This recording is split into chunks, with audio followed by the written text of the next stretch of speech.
Bora lá? Vamos começar? Bora. Então tá. Pessoal, acho que o pessoal deve estar sentindo falta do opa, opa, opa, né? Mas é isso aí. Vamos falar do hoovering.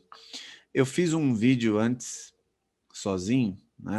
Falando sobre o hoovering. Eu fiz uma analogia que não, na verdade, não tem vínculo com aquilo que se fala tradicionalmente sobre o esquema do hoovering, né? Que eu falei no vídeo, que esse vídeo que tá passando aqui em algum lugar aqui em cima, o link, né?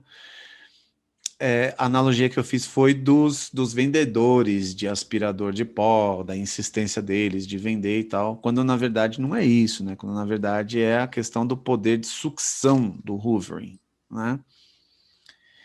E a gente estava também conversando outro dia e eu lembrei, eu fiz uma pesquisa que eu não sabia, na verdade, que tem o dam hoover, né? Que é a sucção da água das hidrelétricas. Então tem a represa hidrelétrica, que é a dam hoover, que também, que quando eles ligam lá as comportas, né? Quando eles abrem lá e suga aquela água com velocidade para gerar mais energia, também é um negócio poderoso que quem tiver por perto ali nadando vai ser sugado, com certeza.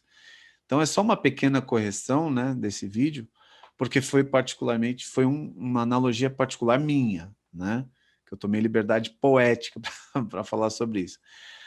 Mas existe um monte de coisa aí que eu queria te perguntar a respeito do hoovering, porque tem um monte de vídeo na internet, tem muita gente boa aí falando sobre isso, muita gente séria falando sobre isso, né? A gente vai fazer mais um sobre isso, mas de repente aparecem uns insights no meio da nossa conversa, né? É, a, eu sempre quero entender, não sei se quem está assistindo pode ser que pense da mesma maneira, eu sempre quero entender como professor, você também é professor, você sabe que a gente sempre se preocupa com a dinâmica da aula, né? A dinâmica, como é que vai ser a dinâmica da aula? A gente tem um roteiro, a gente tem ali como aplicar a aula, mas a gente quer entender como é a dinâmica, como é o processo da aula. Então, quando eu pensei no hoovering, eu queria entender como é que é essa dinâmica e também gostaria que você falasse sobre alguns cenários, alguns exemplos, porque é muito legal quando alguém traz um exemplo para ter pelo menos um, dois ou três cenários diferentes. Então, primeira pergunta que eu tenho para fazer para você, tecnicamente falando, de fato, o que é o hoovering nesse aspecto do transtorno de personalidade narcisista? O hoovering é uma característica que esse transtorno apresenta durante o relacionamento ou depois do término. Ah, durante o relacionamento acontece também. Sim, acontece. Ah, isso aí eu Acontece não... porque o relacionamento narcisista ele é baseado praticamente em três fases típicas. Se você desmembrar ele, você vai ver que ele é feito de idealização, desvalorização e descarte. Isso sempre está acontecendo. A idealização é onde acontece o love bombing, aquele bombardeio amoroso, onde a vítima ela pensa estar em contato com o self verdadeiro do narcisista, Uhum. por isso que ela fica tão vislumbrada com aquela coisa de alma gêmea, e logo em seguida, depois que a pessoa está ali ancorada desse relacionamento, começa uma fase de desvalorização. Uhum. Tudo isso Mas, é uma ma- dinâmica. mas não é um negócio, desculpa, mas não é um negócio assim tão... É meio velado essa desvalorização, né? Não é um negócio assim tão Sim, isso, explícito assim, tipo, sai daqui, eu não gosto de você. É um negócio mais sutil, né? esse sai daqui que você falou faz parte de uma característica da agressividade passiva. Uhum, O sim. narcisista sempre tem essa agressividade passiva, Uhum, né? uhum. Por mais que ele seja carinhoso, isso, aquilo, tem a hora que você aperta ali um pouquinho a pessoa dá o coice. Então pode acontecer isso. Sempre está Sempre acontecendo, acontece. sempre acontece. É. Então, é, na dinâmica que você falou, Uhum. A terceira fase é a fase do descarte. O que acontece potencialmente dentro de um relacionamento narcisista é que o hoovering, ele tem uma grande força quando o narcisista é descoberto, quando tem realmente o término do relacionamento, que a pessoa descobriu ali as traições, caiu a máscara do narcisista. Cai a máscara completamente. Demora, viu? Às vezes pessoas levam décadas assim para descobrir que eles estão lidando com uma pessoa artificial, com uma pessoa que não é aquilo que vende. E quando cai essa máscara, enquanto a pessoa está ali sendo descartada, o narcisista está lá fazendo bombardeio amoroso na próxima vítima, para ele poder ter o suprimento narcisista. Ele já vai arrumando um jeitinho, porque ele está percebendo todo o movimento. Sim, mas acontece que às vezes você pode ser uma vítima que também é uma segunda vítima, uma terceira vítima. Você não é a primeira e dali começou uma característica narcisística da pessoa. Não, a pessoa vem... Eu acho, eu posso comparar essas vítimas como se fosse, assim, do ponto de vista biológico, hospedeiros. Sim, exatamente. Sim, eles se nutrem dessas vítimas. E aí o hoover, ele acontece, mas é interessante que no final de um relacionamento, em que a pessoa é aconselhada a entrar no contato zero, o hoovering acontece com esse conjunto que eu falei, essas fases, de uma forma muito rápida e muito dinâmica. Entendeu? As 3 fases. A idealização, a desvalorização e o descarte, às vezes acontece numa semana. Entendeu? Porque o que a pessoa precisa agora é se estabilizar de novo e manter o controle da relação. Quando ela consegue esse controle, ela volta muito perversa, muito mais perversa do que antes. Então, por quê? Porque a vítima, ela está querendo a relação, ela está querendo de novo aquele afeto que ela achou que tinha do narcisista.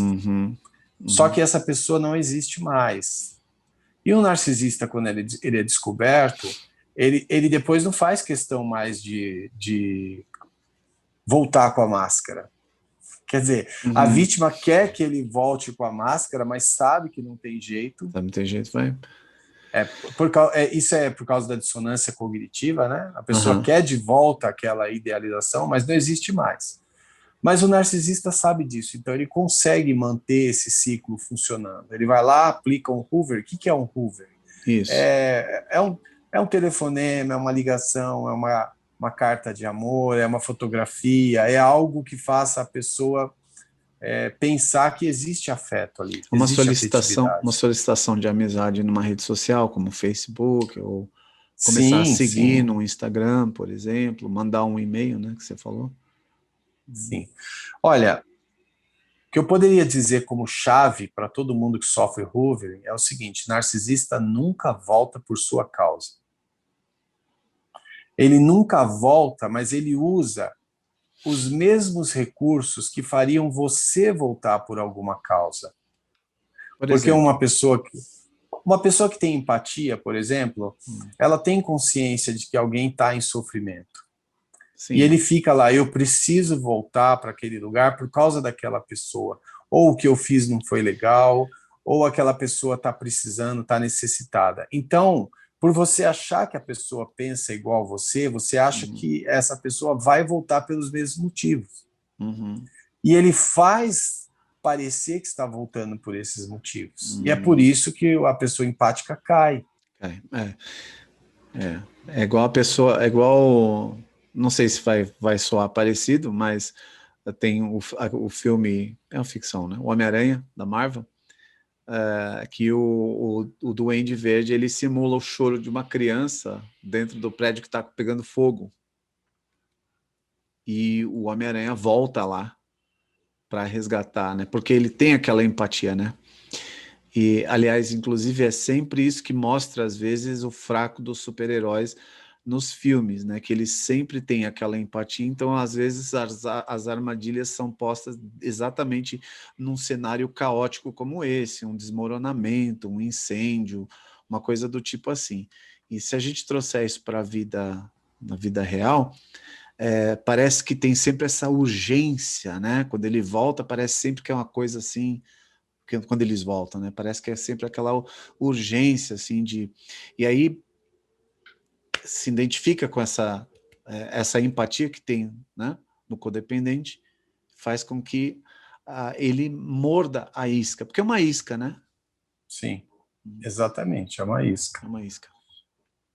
E por causa disso que eu falei, da pessoa achar que ele está voltando, você pensa que a pessoa está voltando por sua causa? Não, eles só voltam por causa dos interesses: dinheiro, comida, roupa, proteção, moradia, sexo, qualquer outro qualquer outro interesse qualquer que outro possa suprimento. exatamente. Mas peraí, por isso que tá, desculpa.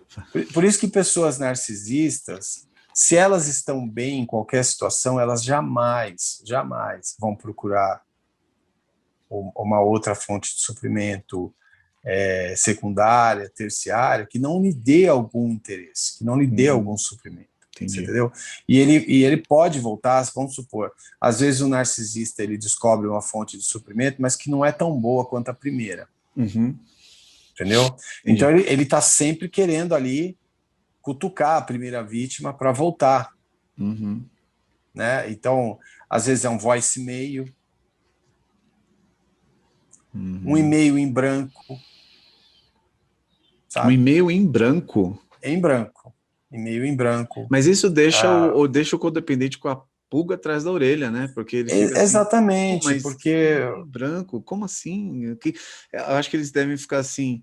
Quer dizer, eu ficaria, né? Porque como codependente, né, que fui, acho que ficaria assim, mas o que será que a pessoa está querendo dizer? O que será? O que será?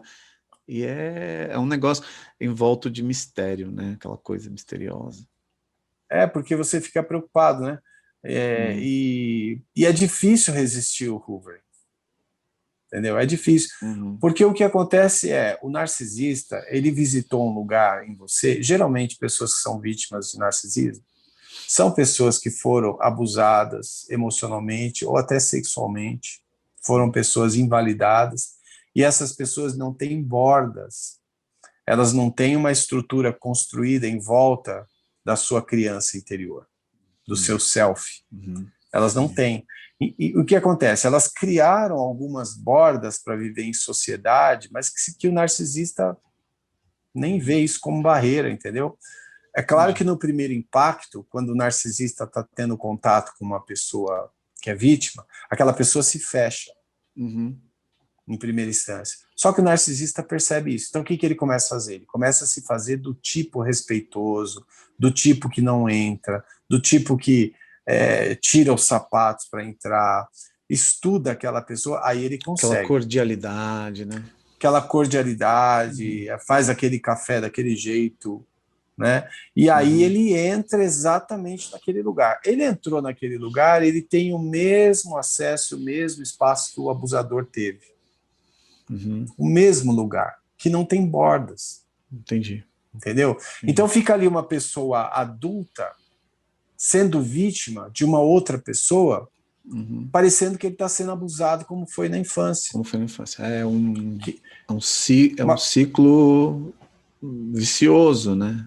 Sim, é vicioso, e a gente tem que entender que a nossa amígdala cerebral, que é responsável pela captação e registro das nossas emoções desde a infância, por isso que ela tem uma forma infantil de proceder, a nossa amígdala, que ela dispara em qualquer gatilho emocional que você tenha. A amígdala cerebral, ela faz o registro das emoções, emocional, né? que você passou na infância. E às vezes uma pessoa que vem te visitar numa fase adulta da sua vida começa a trazer à tona essas emoções que você viveu na infância.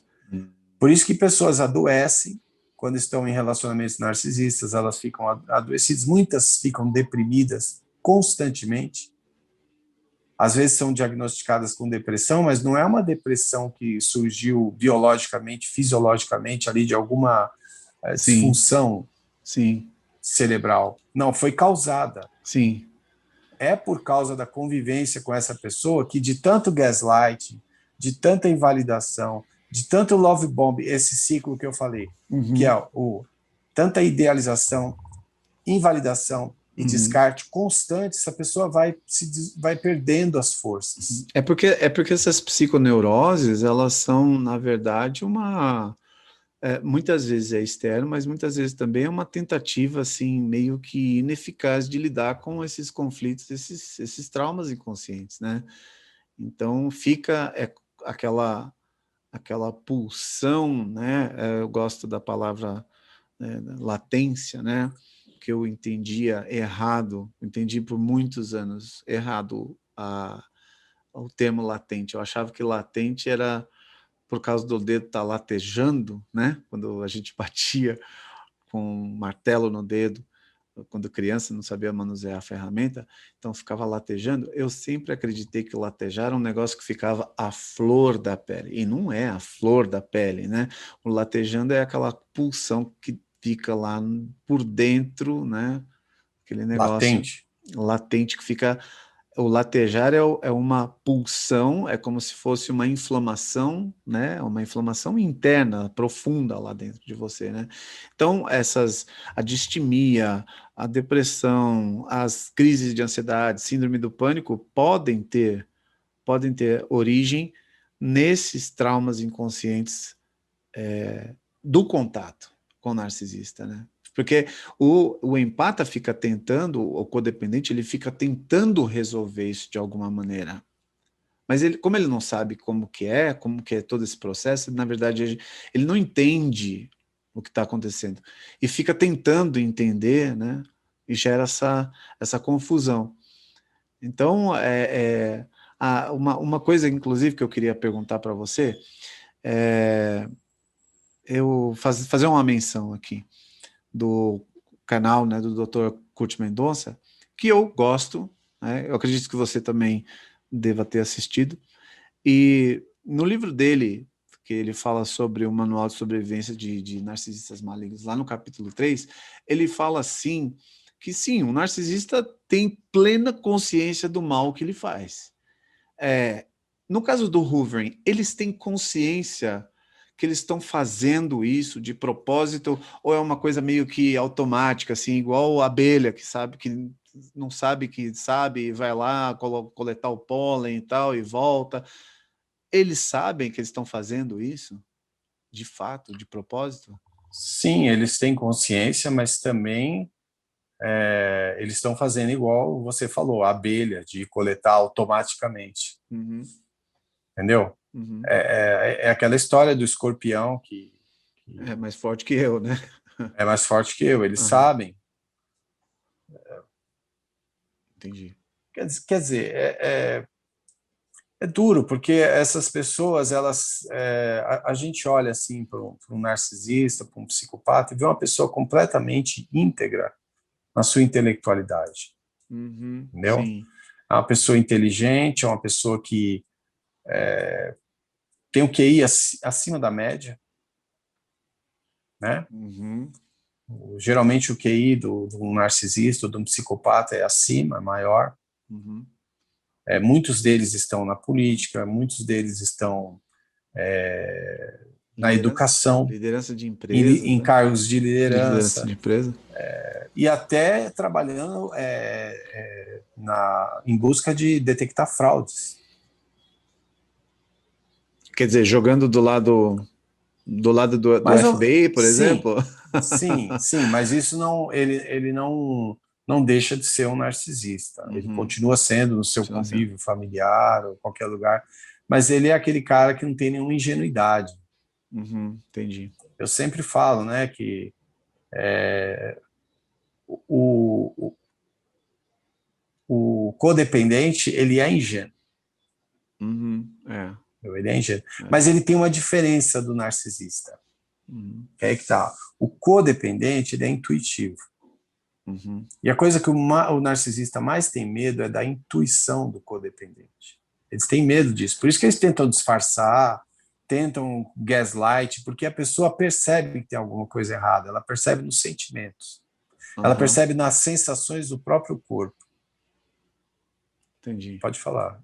Não, eu estava pensando, você vai falando, é incrível, você vai falando, e eu tenho bastante referências de filmes, né? Eu acredito que eu assisto bem menos filmes que você, porque quando a gente está tomando café, conversando, nas nossas conversas, você sempre fala de um filme, eu sempre falo assim, né? Não lembro, não faço ideia, não sei que filme que é, mas eu acredito que Mas hoje está bem acessível, né? Só hoje anotar e tá. falar assim, vai para a fila esse Aliás, você aqui. precisa fazer uma coisa, queria te pedir uma coisa em público, mandar uns filmes, assim, fazer uma listinha de filme para mim e mandar no WhatsApp para ter como referência, né? Porque eu estava vendo o Pentelho, que foi na nossa última conversa, né? Surgiu esse assunto do Pentelho, eu falei, meu Deus do céu, eu fui ver o filme, cara, é outro, Outra visão, é né? outra visão, é outra percepção assistir o filme depois do papo que a gente teve, né? E você está falando agora, e eu tá me lembrando um filme chamado Duas Faces de um Crime com Richard Gere e o Edward Norton, né, que é um filme muito bom, que eu fiquei muito impressionado. Sabe aquele filme que quando termina o filme você fica assim, meu, eu fui enganado o filme inteirinho, né? Kaiser Souza, né? E, Os Suspeitos. os Suspeitos também, né? Com aquele mesmo ator do In Treatment, O né? Kevin Spacey. E com Kevin Spacey, mas não tem esse ator. Mas o Gabriel Byrne O Gabriel também. Byrne também tá lá, né? É. Ok. Bom, se eu falar do que aconteceu ali no finalzinho do filme das Duas Faces de um Crime, a gente vai dar um baita de um spoiler e as pessoas não vão assistir, né? Mas nesse filme a gente você pode ser categórico e falar assim, não, o rapaz lá era, ou um dos personagens aí era um narcisista ou era um psicopata? No caso, não fala quem é, tá? Porque senão vai, senão vai estragar aí a surpresa, porque é uma baita de uma Então, indicação, é né? um psicopata e um narcisista. Por quê? Porque Ele pode ser, os dois, eles podem ser. Ah, tá. todo psicopata é narcisista. Isso é regra. Todo psicopata Todo é psicopata é narcisista. narcisista. Uhum. Mas nem Mas é. todo narcisista é psicopata. Uhum. Sabe aquela coisa que a gente vê às vezes que uma pessoa que toca um instrumento, ele toca outro também, Sei. Uhum. né? Sei. Mas por exemplo, o cara que toca, eu não lembro se era o clarinete ou era o sax, que se você tocasse clarinete, você tocava sax É, também, mas se você toca sax, você não toca clarinete. é, eu acho que é isso aí. Eu acho que é isso aí. Tem também se você toca clarinete, você toca sax. E a flauta Ó, transversal, igual a na, flauta transversal também tem as mesmas chaves, mas a embocadura é diferente. Então nem toda pessoa que toca sax toca flauta também, né? é igual na educação, não sei se ainda está assim, mas eu lembro que existia, se você fizesse, por exemplo, história, você só Uhum. conseguiria dar aula de história. Sim. Mas se você fizesse geografia, você conseguiria dar aula de geografia e de história. Uhum.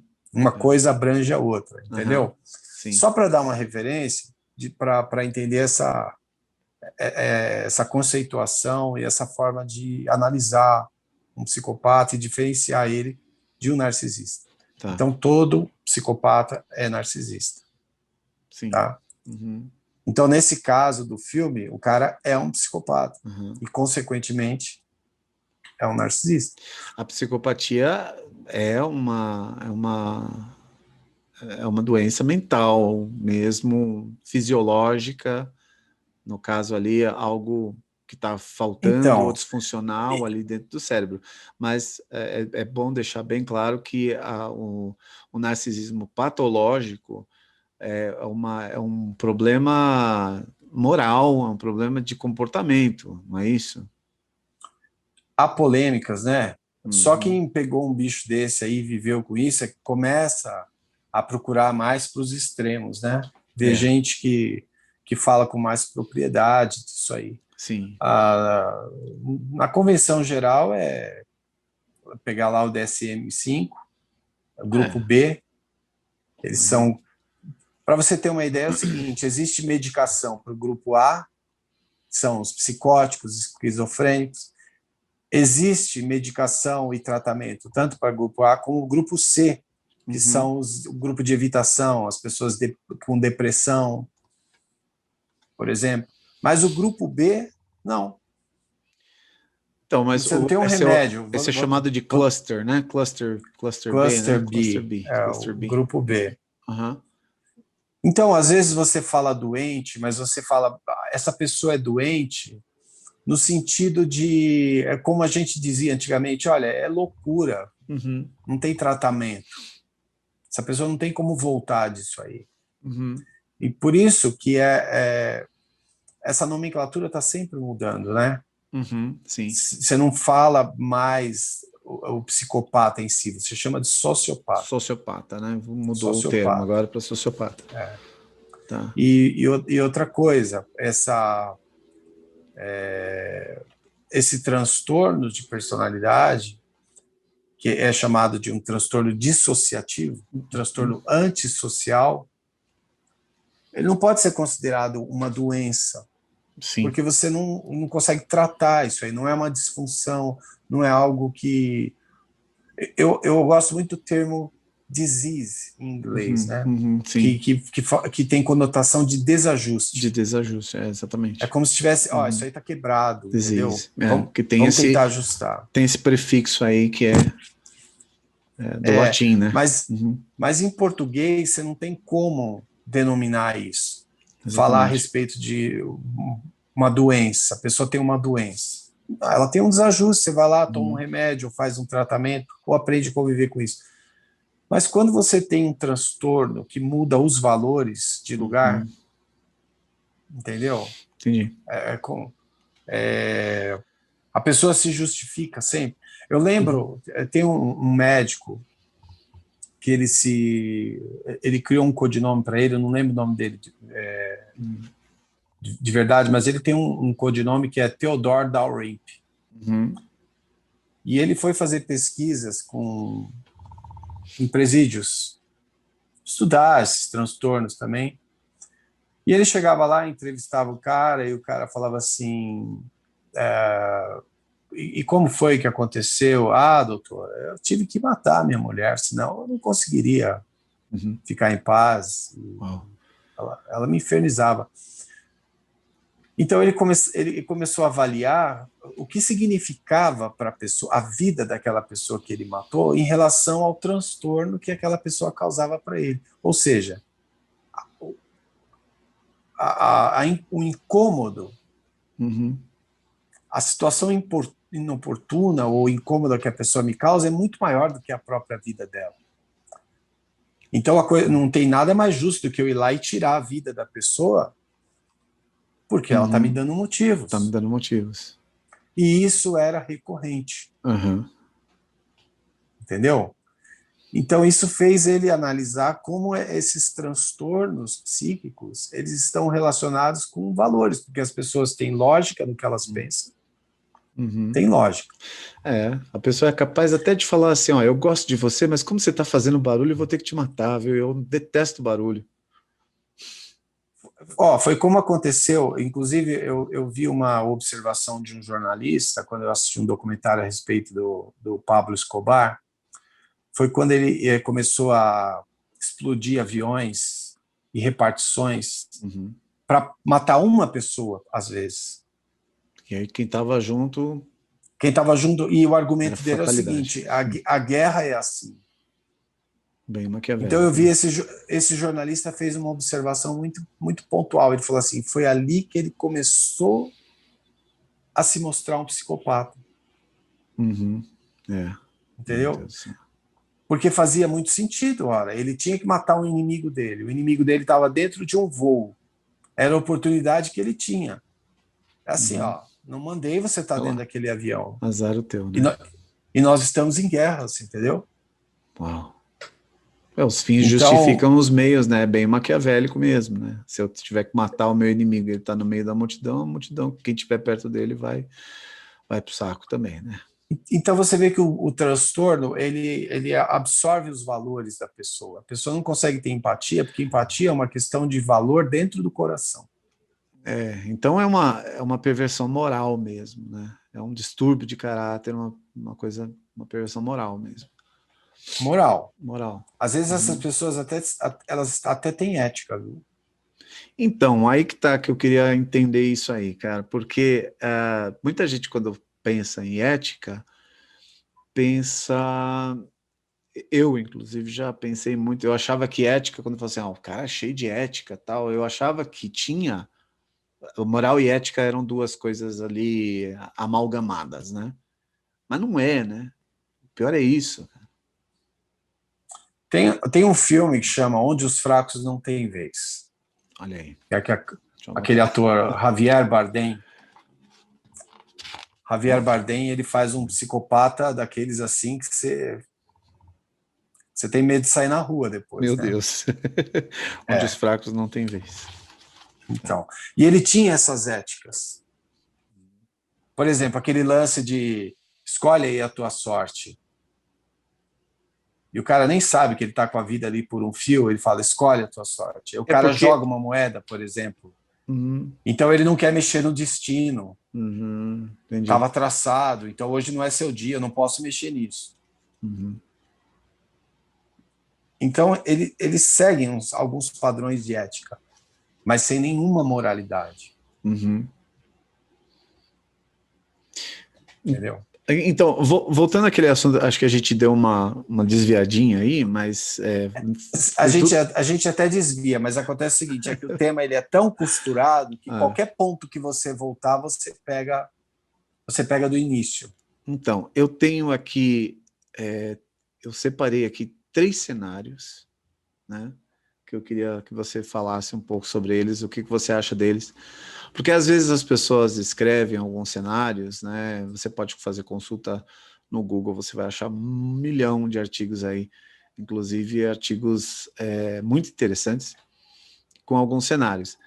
E às vezes existem cenários com com um cenário muito caótico, muito pior do que às vezes, porque quando se fala em Hoover, a gente pensa naquela questão da moça tá saindo de casa e ela encontra sei lá, vem alguém entregar um buquê de flores, né? Foi descartado, tal, ou se afastou. Aí ela recebe um buquê de flores com uma caixa de chocolate, um bilhetinho dizendo assim: eu sinto muito a sua falta, eu estou arrependido e tal, não sei o quê. Mas quando a gente começa a estudar os casos de violência doméstica, por exemplo, quando a gente começa a estudar os casos de crimes, né, devido a consequências consequentes de violência doméstica, você começa a perceber que existe um hoovering muito mais agressivo, muito mais invasivo numa determinada num nível social diferente, né? Há poucos meses atrás nós vimos, por exemplo, eu acredito que foi uma juíza que foi morta na frente dos filhos. Não sei se você viu esse caso, na frente da filha, se eu não me engano. E ela tinha tido a medida protetiva, estava separada, mas foi o pedido da filha. Olha só que manipulação terrível, né? Que provavelmente esse pai foi lá e encheu a cabeça da menina. E a menina falou para a mãe: Não, mãe, o pai tá bonzinho agora, tá tudo bem agora e tal. E aí acabou convencendo a mãe de que não precisava mais dela ser escoltada, de ter segurança e tal. E quando um belo dia, o que que acontece? Ela tá saindo de casa, ele cerca ela, começa a ter discussão e ele dispara não sei quantos tiros na frente da própria filha. Então esse quer dizer, provavelmente isso culminou através de hoovering, que foi ali investindo, investindo, investindo, e partiu para essa tática de convencer a menina ali, né? Então, acho que eu até esqueci a pergunta que eu ia fazer. Ah, tá, os cenários. Então, eu tenho um cenário aqui que é bem diferente disso, é bem mais leve, né? Então, por exemplo, aqui fala que a garota terminou, 6 meses, e ele eles não tinham contato mais nenhum, mas um dia, do meio do nada, ela recebe um convite no Facebook, tá? Ela recebe uma convite de amizade, e ela aceita. Quando ela aceita, ela recebe uma mensagem desse ex-namorado se desculpando de todo o comportamento abusivo dele e ele pedindo que seja dado a ele uma segunda chance, porque ele ainda ama ela, porque... E aí o coração dela, com certeza, começa a dar aquela... Porque isso acontece, né, de fato, no codependente. A sensação é incrível, né, cara? É um negócio assim, os batimentos cardíacos já... Porque libera o quê? Acho que é uma certa adrenalina, né? Solta uma adrenalina ali, né? Cortisol. O cortisol, a adrenalina, né? Isso já é um sinal que a pessoa já deve ficar ligada, né? Tá. Sim. Então, esse é um cenário. Nesse cenário, quando acontece isso, a pessoa aceitou. Só que na hora que ela percebe que aceitou e sentiu essa coisa, porque eu sempre falei, desde os primeiros vídeos, depois que a gente começou a conversar também, mas eu sempre falei assim, presta atenção no que você está sentindo. Porque às vezes a gente passa por cima daquilo que a gente está sentindo. Uma vez eu ouvi uma pessoa falando, eu não lembro aonde eu li isso, aliás, eu li isso, que ficou uma lição para mim. Você pode se esquecer do que as pessoas disseram para você, mas você nunca vai esquecer o que as pessoas fizeram você sentir. É impossível de esquecer. Então, nesse caso, vamos supor que a gente vai dar um conselho aí para a pessoa que aceitou o convite, recebeu a mensagem, mas percebeu essas reações no corpo, né? Adrenalina subiu, cortisol também ali disparou, o coração disparou. E agora, dá para voltar atrás? Sim, com certeza. Dá. Mas ela não vai ter força para fazer isso. E como que ela vai encontrar força, então, para fazer isso? Bom, primeiro é o Como que essa pessoa seguinte. vai se livrar disso? Olha, quando a nossa mãe faleceu, eu entrei na internet e eu procurei ler tudo sobre luto. Tudo, tudo. Fiquei vendo depoimentos de pessoas e tal. Então, eu me enchi, primeira vista, eu me enchi de fotos dela no computador, em tudo quanto é lugar, tudo quanto é coisa. E eu recebi conselhos de pessoas que já tinham perdido suas mães exatamente contrários. Entendeu? Tipo, para com isso, cara, esquece, não fica... Evita, não, isso. evita isso, porque se você quer sair do luto, a não ser que... Porque o luto, ele tem uma fase normal, é uma fase até química. O teu cérebro, ele precisa aceitar que aquela pessoa não está mais na tua convivência. Entendeu? Ele precisa ter uma aceitação. Assimilar, por isso que né? São fases, né? Uhum. Você vai passar por fases. Bom, Sim. Você dá a cabeçada, você volta, você fala, pô, mas eu estou sendo injusto com a minha mãe, não sei o quê, preciso de novo ver fotos, mas faz mal. O problema é o que você quer. Você quer passar pelo luto, ficar no luto 10 anos, ou você quer continuar vivendo, ter uma motivação, ter gente que ainda precisa de você e sobreviver a isso? Então você tem que se educar a respeito. É a mesma coisa. Se você percebeu, se você identificou, porque precisa identificar primeiro, para você não cometer injustiça. A gente sempre fala, a pessoa, ela cumpre aqueles 5, pelo menos aqueles 9 itens do DSM-5 de uma forma perversa e permanente. Recorrente, né? Recorrente. Ela é daquele jeito, você percebeu nos anos que você conviveu com essa pessoa é desse jeito, ela contempla esses 5 itens, então você está tratando aí de uma pessoa do grupo B. Pronto, você já não tem mais dúvida. Agora você já identificou, só isso já te ajuda bastante. Você já começa a organizar a tua mente, a sua inteligência. Entendi. Agora você precisa tirar o afeto. Isso é uma escolha também. Entendeu? Eu vou ter que tirar completamente o afeto dessa pessoa. Porque o você afeto ama uma dela, pessoa. o afeto dela para com a pessoa. Sim, você tem que tirar o afeto que você tem daquela pessoa que não existe, que é irreal, Que é real. Aham. que morreu, essa pessoa que foi idealizada na sua mente, ela não existe, foi uma farsa. Uhum. A boa notícia é que essa pessoa idealizada é você mesmo. É. É você mesmo. O É. narcisista, ele idealizou você, então você se viu ali. É complicado explicar isso. É É como se a gente muito. falasse de um, É. como se a gente falasse de um espelho na frente de um espelho, Exatamente. entendeu? Aham. Mas só para a gente pegar um rumo aí e entender como é que faz para sair dessa situação. Uhum. Então, quando você vê lá nas estatísticas, a maioria das pessoas chegam a voltar 7 vezes. Uau. 7 vezes. 7 vezes. 7 vezes. Isso é um padrão, viu? Caraca, meu. Desculpa. Então, 7 vezes. É um padrão 7 vezes. Parece até um padrão matemático, né? Sim. Mesmo sabendo que se trata de um psicopata, de um narcisista, mesmo sabendo a pessoa, ela fica na dissonância cognitiva e ela volta. Ou ela abre o e-mail, ou ela recebe uma notificação lá, um zap, e responde, e aí você não tem como. Se você respondeu, você cai. Caiu. É como eu sempre falo, essas pessoas você só ganha não jogando. É. Então, você vai ter que se blindar, você vai ter que aprender a criar suas bordas, Uhum. né? Você vai ter que aprender a fazer ali a sua casinha de madeira em volta a É você. cobra, né? A cobra ali você tem que fingir de morto, né? Para não a cobra passar e Senão você vai ser se tentado e vai cair você você reage, no você canto toma picada da sereia. no canto da sereia, né? É Então, com esse terrível. padrão de 7 vezes, você vai ter que aprender a se perdoar se por acaso acontecer com você. Mas eu vou dar umas dicas muito interessantes. Vamos supor que Vamos lá.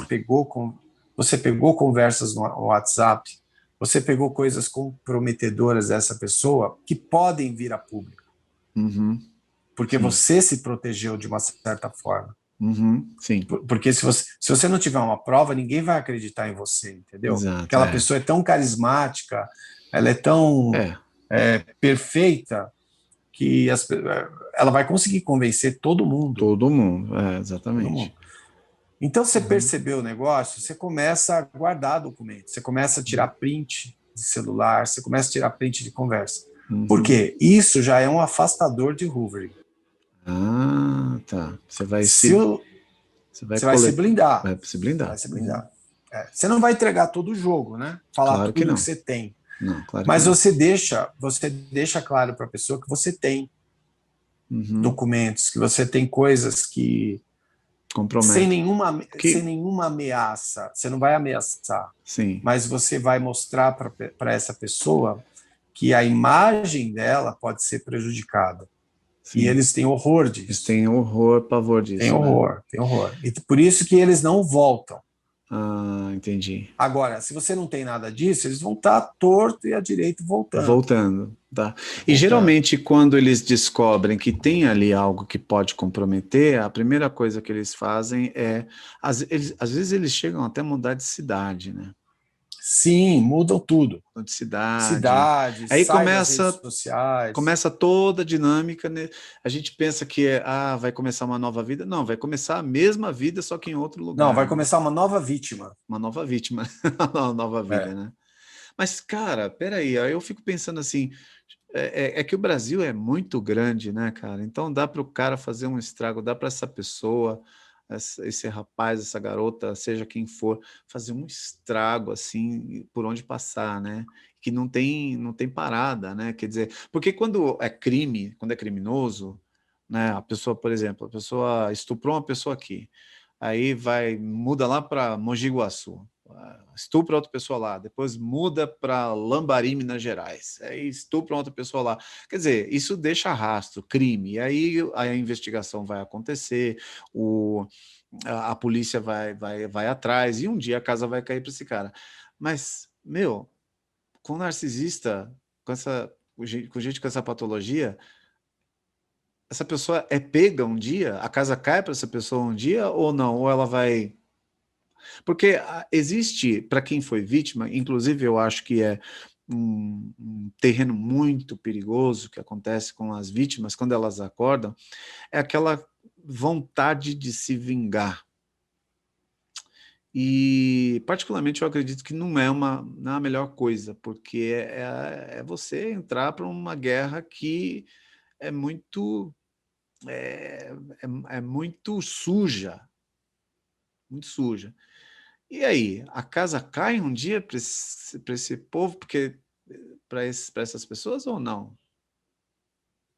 Eles tendem a dar uma sossegada na velhice. Na Na velhice, né? velhice, velhice não, quando vai chegando na meia idade ali, depois dos 40, 45 anos, Uhum. eles tendem a fazer menos estragos, É, mas não assim, em volumes, tá? mas continua Mas, aqui e acolá. continua, em quantidade, eles continuam arriscando a sorte, vai que pega, Uhum. entendeu?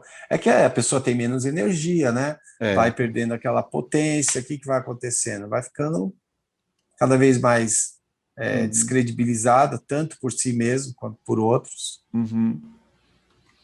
entendeu? Mas elas Entendi. têm, algumas dessas pessoas procuram terapia, procuram e Uhum. conseguem bons resultados, né?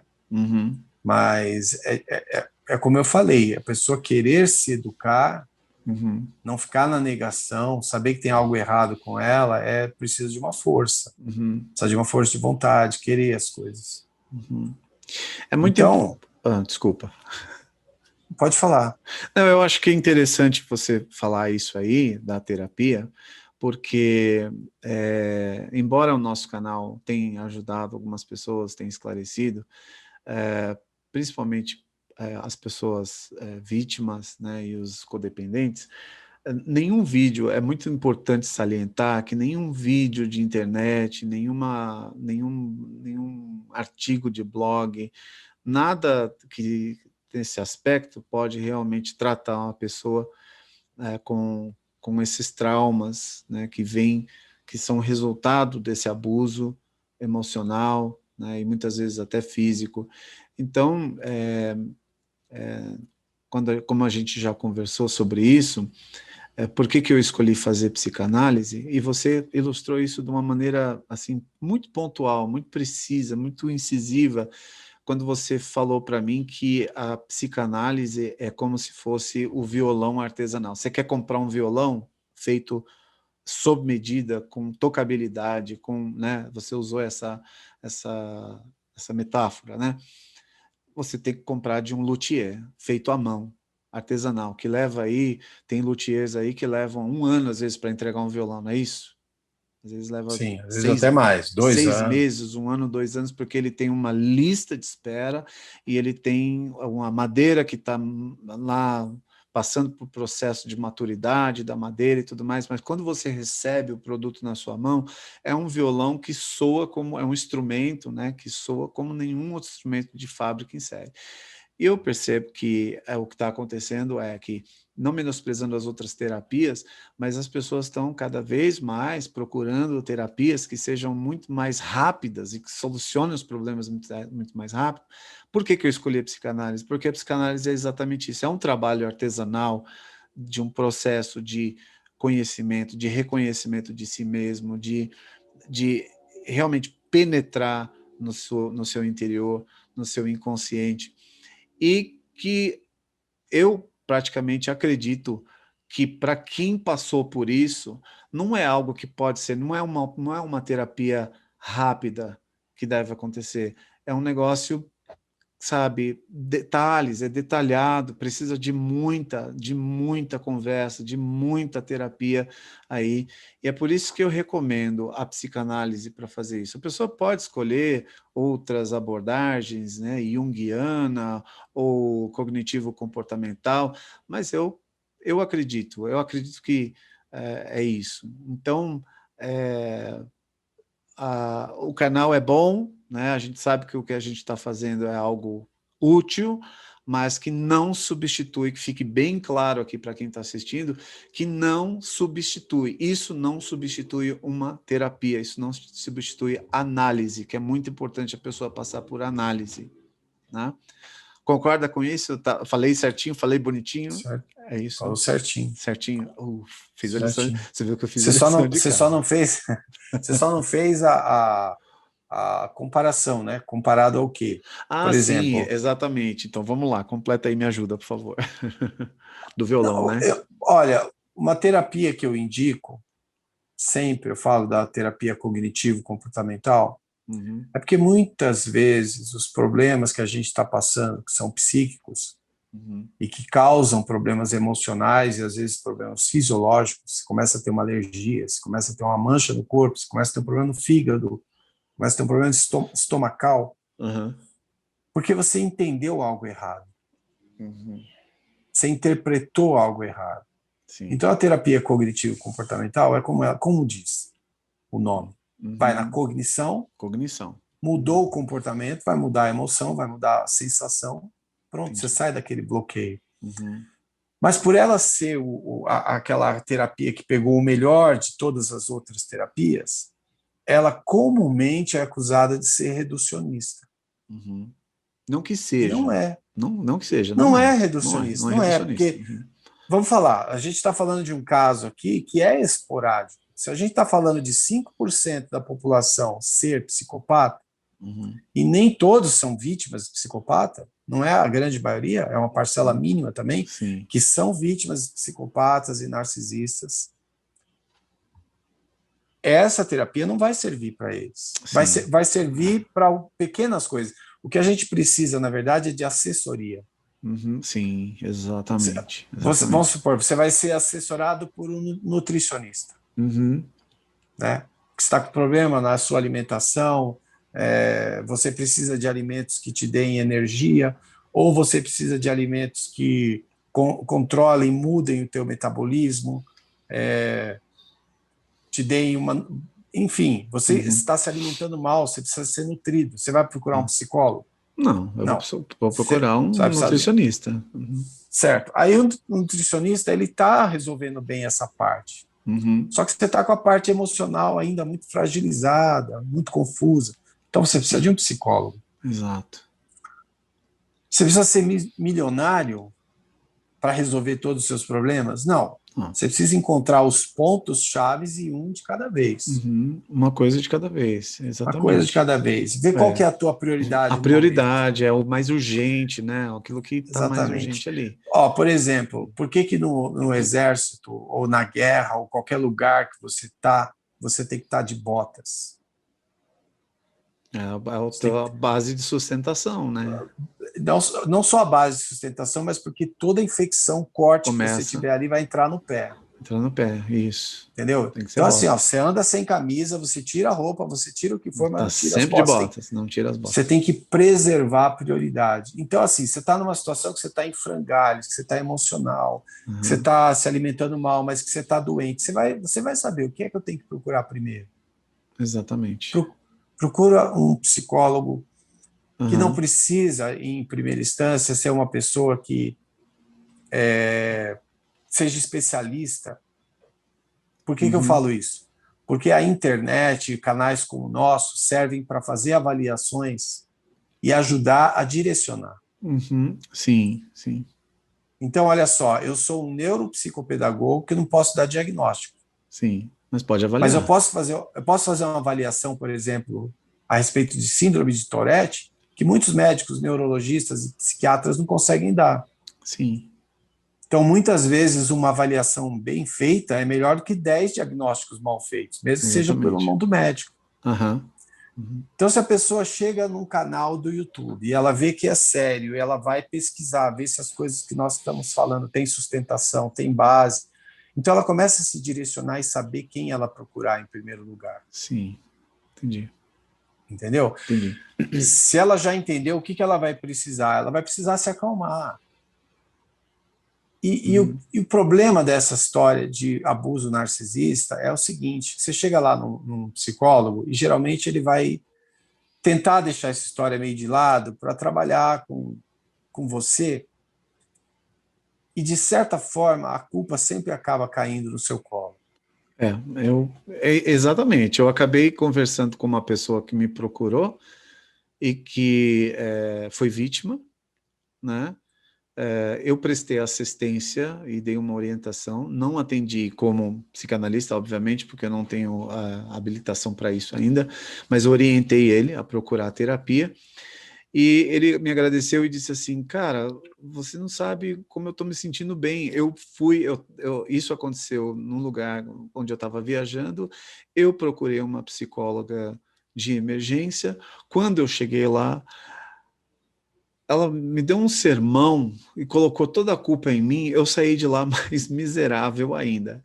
E uma coisa que é importante salientar, a gente não está fazendo propaganda contra os psicólogos ou contra qualquer tipo de terapia, mas o que as pessoas se esquecem é que dá a impressão que o psicólogo, o psicanalista, o terapeuta, eles são pessoas que não erram, né? São pessoas que então, eu estava esses dias conversando com a minha esposa e aí o papo foi o seguinte, né?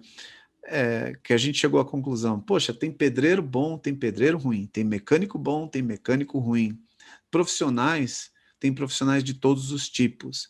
Por que se espera que não haja, que também na área da saúde mental, não haja psicólogos ou psicanalistas bons e os ruins também, os profissionais e os antiéticos também. Eles existem, né? Hoje eu estava assistindo um vídeo, eu não lembro qual jornal, que acho que é o Gazeta do Povo, no qual a entrevistadora chamou um psicólogo com especialidade forense para falar sobre os perigos da questão da denúncia de pedofilia, porque houve um caso no Paraná de quadrilha atuando junto com psicólogos para dar o parecer ali técnico para o juiz de que a criança foi molestada, e alguns deles é falsa acusação. Então, poxa, você vê uma quadrilha agindo e no meio da quadrilha tinha psicólogo. Então, é necessário que a pessoa tome muito cuidado na hora dela fazer uma escolha. É exatamente o que você falou. Precisa de orientação, precisa de os canais, quem está fazendo esse trabalho, né, precisa dar uma orientação, e foi exatamente o que eu procurei fazer com esse rapaz. Eu falei assim, olha, se você procurar um profissional da saúde mental mais uma vez e ser tratado dessa maneira mais uma vez, cara, vire as costas, vai embora e vai tentando até você achar um que realmente tenha empatia mesmo para com o seu sofrimento, para com o que você passou, porque você entendeu que você foi vítima. Você já sabe que você foi vítima. Agora você está buscando o tratamento. Você não precisa mais marcar uma consulta com o psicólogo para você entender, o que está acontecendo comigo. Não, você já entendeu. Então você tem que procurar alguém e falar assim, já chega lá de cara e fala assim, eu sou vítima de um sociopata, de um narcisista, e eu quero saber assim, dá para você me atender? Então já chega com isso aqui, porque já economiza, sei lá, pelo menos umas 3 páginas da amnese lá dele, né? Amnese, né, que fala, né? Anamnese. Anamnese, já economiza acho que umas 3 páginas da anamnese dele lá, né? Praticamente isso.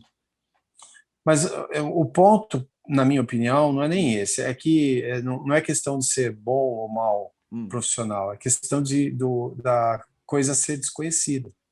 Não tem experiência, né? Entendeu? Não tem experiência. Que nem o vírus aí. A gente tem que usar outros termos, não sei, né? De repente o YouTube corta, porque está um problema isso aí. Mas que nem isso que está acontecendo aí no mundo. Você vê, pegou os médicos aí... Surpresa. A gente tem dissonância cognitiva dentro da medicina. Que você pega lá o fulano, que é doutor, que é infectologista, que é não sei o quê, que fala isso, isso, isso, aquilo. Aí você pega o totalmente contraditório do outro lado de um doutor que também é infectologista, que é isso, que é aquilo. Aí você olha e fala assim, pô, e eu que sou leigo, eu corro para onde? Para onde eu corro, né? Então aí você fala, a única coisa que eu tenho hoje é a minha intuição, a inteligência que eu tenho para pesquisar as coisas e seguir a lógica. É isso aí. Não tem outro jeito. É isso aí. Então é isso. Aí você pega um psicólogo que não conhece o negócio vai falar, olha, peraí, essa história não existe, isso aí que você está falando. Uhum. Aí você dá a sorte de pegar um outro que passou por uma situação como essa, ele mesmo teve a experiência, e você senta na frente dele e ele te acalma e ele fala assim, olha, a primeira coisa que você tem que saber, você não teve culpa de nada. Uhum. Você é uma vítima de verdade. Não é para você se vitimizar, mas Sim, você foi sim, vítima. exato, exatamente. Sem vitimismo. Só isso já ampara a pessoa, Porra, já com acolhe a certeza. pessoa, Nossa, e dá a vontade de pessoa fala, pô, chorar. ela fala, eu cheguei em algum barco, entendeu? Eu estava só esbarrando aí em um É, pedaço de madeira, tudo que até é, lugar, mas cheguei em algum barco. Então isso dá uma tranquilidade. com certeza. Mas enquanto você não acha, né, logo logo você vai estar formado e podendo atender de uma forma legal, vamos dizer assim, nos trâmites Uhum, da lei, então você sim. vai ser mais um canal para atender Uhum, vítimas. uhum. Mas já tem pessoas assim, né? Eu Sim, conheci muito temos, sobre temos. psicopatia com a Julia Barani, Uhum, né? A Cláudia Hicken. sim. No Brasil, né, a gente tem algumas pessoas que são especializados e têm licença para clinicar nessa área e Uhum, atender gente assim, sim. entendeu? Entendi. De ser acolhido e de saber que você não está louco. Você está um Uhum. pouco louco, Um pouco louco, né? entendeu? Está um pouco louco por causa da situação que está passando, mas você não enlouqueceu, É, entendeu? A E sensação é de essa, a sensação é que você está enlouquecendo, né? Essa é a sensação. então, é porque o gaslight faz isso com Uhum, você, né? exatamente. É. Uhum. Então, voltando para a gente concluir essa parte do Hoover, Vamos né? concluir, né? Porque tá ficando extenso. Verdade. É, Fazendo alusão àquele filme Pet Sematary, sei. Do Stephen King, né? Do livro. isso, Uhum. isso. O Hoovering, ele funciona no aspecto do psicopata, do narcisista, é mais ou menos assim. O menino ele era lindo, né? Ele era um menino muito bonitinho que de repente foi atropelado lá na avenida e enterraram o filho no cemitério Cemitério. indígena Uhum. e o menino em volta, né? Dos mortos. Só que ele volta numa versão maligna, Uhum. totalmente perverso, entendeu? Entendi, entendi. Então, faz-se uma alusão comumente ao Hoover como se fosse Pet Sematary. Meu Deus, eu nunca tinha A, pensado vers nisso. a versão que volta do narcisista é igualzinha do menino, A versão entendeu? perversa mesmo. Volta perverso, muito mais perverso, porque ele volta para castigar, Ele volta para punir. Ele volta ele para volta punir. para punir, Uhum. você Sim, entendeu? entendi. Aquele filme também, Misery, Louca Obsessão, é um filme que retrata bem também como o psicopata pensa, porque ela tinha muita idealização, ela idealizou demais o escritor, e quando ele Hum. saía da linha, ela punia ele. Nossa, meu Deus. São filmes para você assistir, que são filmes ficção, Uhum. alguns são ficção, mas que eles retratam bem, que dá para você tirar grandes lições do que foi Uhum. escrito, do que foi roteirizado. Não é errado a gente, né, ver, porque o próprio Freud, ele encontrou muito mais inspiração na psicanálise e na literatura, né, Na inclusive ele foi mitologia, né? na mitologia grega e na literatura, ele era um grande fã do filósofo, do poeta alemão lá, o Goethe, né, inclusive ele foi o único prêmio que ele recebeu em vida foi o prêmio de literatura Goethe, né, na Alemanha, né.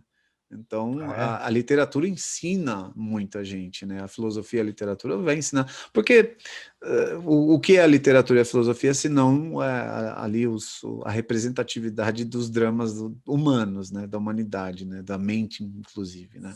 Então, eu acho super válido a gente dar essa referência de filme, porque, afinal, tem ali alguém que escreveu, né? Um script, um roteiro do filme, e que também provavelmente a gente sabe que para se escrever um roteiro de um filme, essa pessoa não leu historinha de gibi, né? Essa pessoa provavelmente leu bastante coisa e conheceu bastante gente também.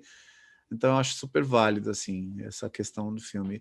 Pelo menos os filmes que você falou para mim, o pentelho, foi uma grande sacada. Aquela questão da triangulação, foi muito legal mesmo. Deixa eu só falar mais uma coisa. Tá, vamos que lá. é para ajudar o Fala e faz o fechamento. acerto. Fala e faz o fechamento. Se você tiver muito mais coisas para fazer, a gente faz mais um, tá? Não. Pensando bem, porque o assunto é extenso. Mas assim, vou tentar terminar aqui. Tá. Se você é fraco e não vai resistir ao Hoover, você precisa fazer algumas práticas. Uma delas é escrever. Como assim?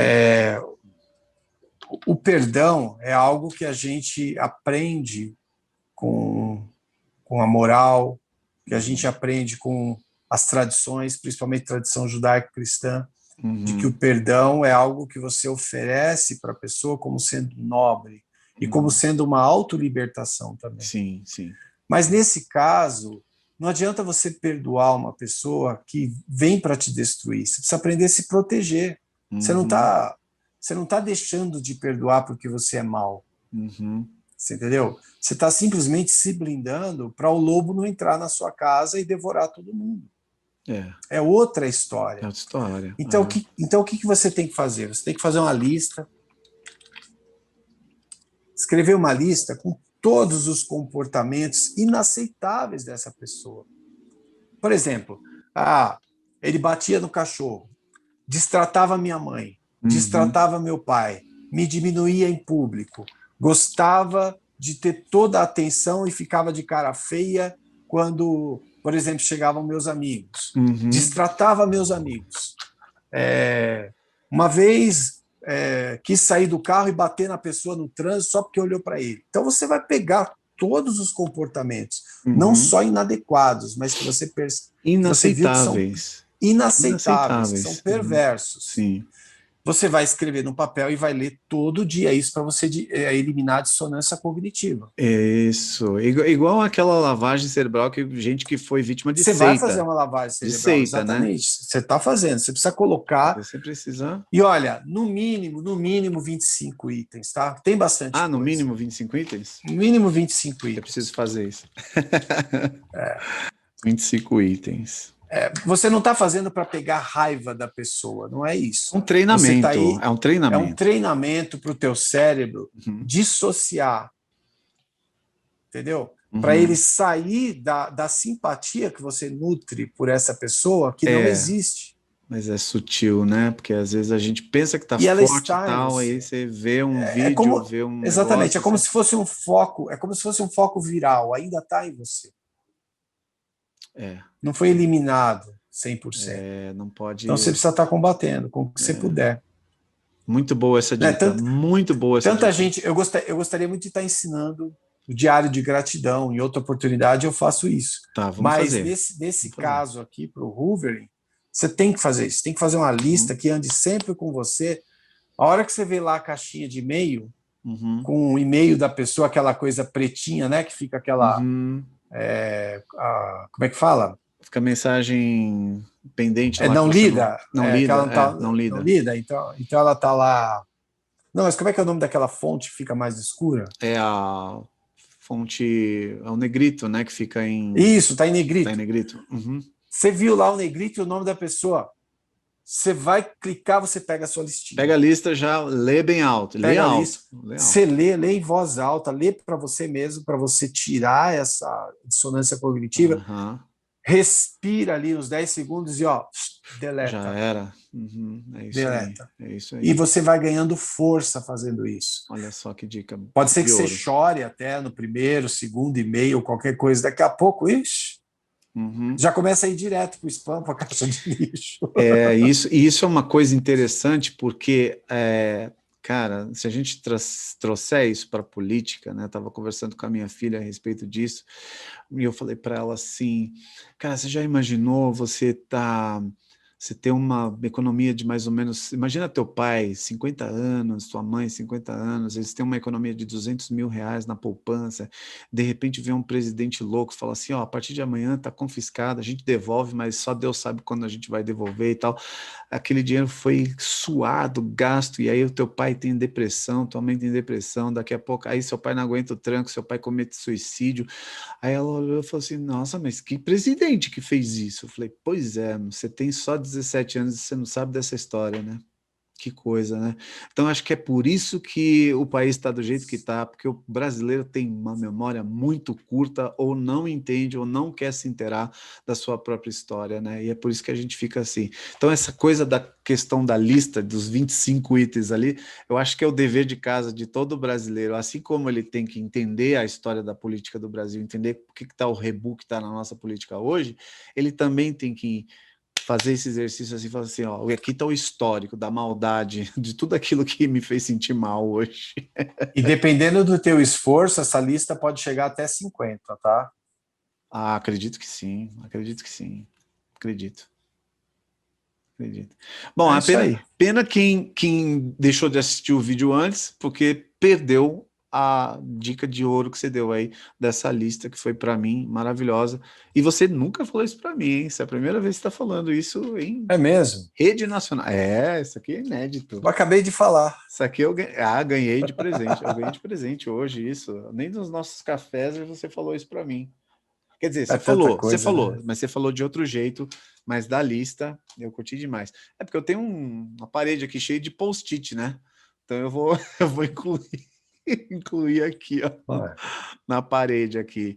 E é Mas aquele não é para negócio. pegar raiva, tá? Não é para pegar Não, raiva. com certeza. É O negócio para tem que ter muito amor para se blindar, para se se blindar. proteger, para saber com quem você está lidando de fato e não cair no canto da sereia. Só isso. Exatamente, eu não vou votar nesse cara que roubou, quer dizer, roubou não posso falar isso, né? Mas que confiscou as poupanças porque eu coloquei na lista, né? Falou, pô, o cara, né? Cadê? Poupança, cara. Sim, pegou teu dinheiro É, ali, sabe? Assim, eu sei quem é esse cara, eu não vou votar nele. É a mesma coisa, né, cara? Você precisa ter essa consciência, né? É verdade. bem claro isso. Josi, obrigado. Mais uma vez. Esse vídeo tá muito bom. Obrigado mesmo, foi uma baita de uma aula. Espero que vocês tenham gostado desse vídeo. Não se esqueçam, mais uma vez, de assinar esse canal, né? De dar um joinha nesse vídeo, porque não é porque a gente vai achar bonitinho, a gente vai, que lindo, né? É porque isso gera mais, né, na questão do algoritmo, gera mais visualizações, o YouTube vai sugerir esse vídeo, mas é mais importante também que você tem um sininho aí, um símbolozinho de um sininho, que se você não acionar aquelas notificações, todas as vezes que a gente subir um vídeo novo ou entrar ao vivo, você não é notificado, não vai ficar sabendo. Então, é para isso que serve. Estou falando porque muita gente, às vezes, usa o YouTube e não presta atenção nessas coisas. Então, muito obrigado pela audiência de todos aí. Josi, meu irmão, querido, te amo. E beijo nas meninas. E é isso aí. Nos vemos, então, no próximo vídeo, no mesmo canal, no Bate-Canal. Tá bom? Obrigado. Beijo para Obrigado. todo mundo. Beijo.